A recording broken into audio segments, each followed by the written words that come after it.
September 30th, 2017, a staff member at a North Wales country club noticed water leaking out of the bottom of an outside wall of one of their many bungalows. Two maintenance workers were sent out to check on this leak, and they knock on the front door. When no one comes to the door, they pull out their master key, and then they just walk straight across past the living room and past the kitchen to the back of this property, where they reached a door, and this door led into a bedroom. In the middle of the room was a pile of unopened luggage.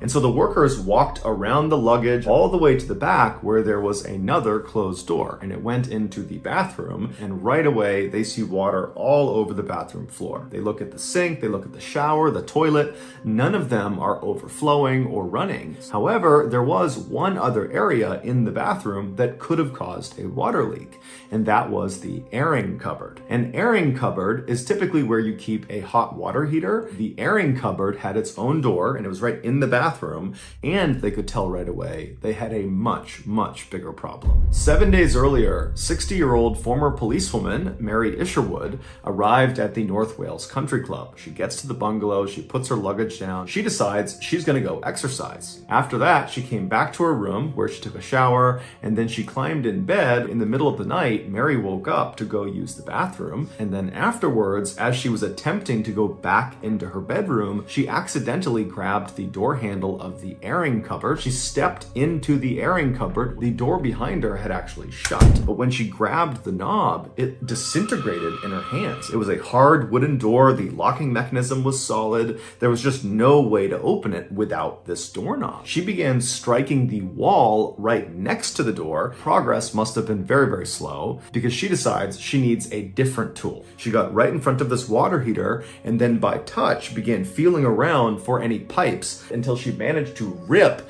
a piece of pipe off of the hot water heater. Cold water began leaking out of this hot water heater. And so with the water raining down on her, Mary used her new piece of pipe and began digging and burrowing at that spot right next to the door. She struck a brick wall. She just turned and faced the wall that was leading into her bedroom. She began digging again, using this tool all over again. And so after several more hours, when she did finally poke through this wall, a picture frame with a glass cover across it had been screwed onto the wall in her bedroom. And she's realizing, oh my goodness, I've hit another dead end. And so she eventually just slouched to the ground and accepted her fate.